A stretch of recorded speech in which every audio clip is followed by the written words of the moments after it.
చంద్రబాబుకు వార్నింగ్లు ఇచ్చే స్థాయి వైసీపీ అధ్యక్షుడు జగన్కి లేదన్నారు మంత్రి ఆనం రామనారాయణ రెడ్డి. జనం ఇచ్చిన తీర్పుతో జగన్ పారిపోయి బెంగళూరులో ప్యాలెస్ కట్టుకున్నారని విమర్శించారు. 26 కోట్లతో హార్బర్లు కట్టానంటూ మాజీ సీఎం ఏ రాష్ట్రంలో నిర్మించారని ప్రశ్నించారు. జగన్కి ఏమాత్రం రాజకీయ విలువలు లేవన్నారు ఆనం రామనారాయణ రెడ్డి. ఆయనకి నువ్వు వార్నింగ్ ఇస్తావా? నీ వార్నింగ్లను చూసి భయపడేవాళ్ళు ఎవరు లేరు. ఒక్కసారి ఈ సమాజం వెనక్కి తిరిగి చూసి జయహో చంద్రబాబు అని అంటే పిల్లేరు గొంతులు కొడతా నువ్వు పారిపోవాలే తప్ప ఈ రాష్ట్రం నుంచి. ఇప్పటికే ముప్పాతికి బారిపోయి బెంగళూరులో ప్యాలెస్ కట్టుకొని అక్కడ ఉండవు.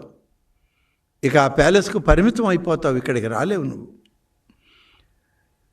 నువ్వు ఇవాళ నేను వార్నింగ్ ఇస్తున్నానని అంటే నవ్విపోదురుగాక నాకేంటి అన్న సామెత గుర్తుకొస్తూ ఉంది మాకు. నువ్వేంటి, చంద్రబాబు ఏంటి?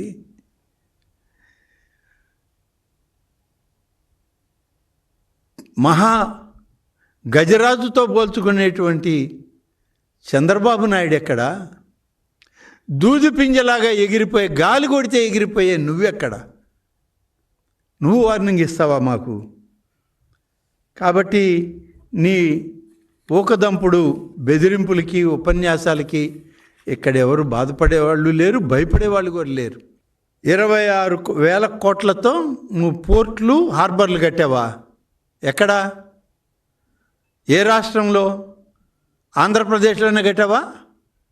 లేకుంటే పులివెందుల చుట్టూరు ఒక కొత్త సముద్రం ఉందని ఆ సముద్రంలో హార్బర్లు, పోర్ట్లు కట్టామని ఏమన్నా కలగంటున్నావా? నీకు పరిపాలన చేత కాదు, రాజకీయ విలువలు అసలు తెలియవు. నీ స్వగ్రామంలో, నీ సొంత జిల్లాలో అన్నమయ్య ప్రాజెక్టు కొట్టుకుపోతే దిక్కు లేదు నీకు.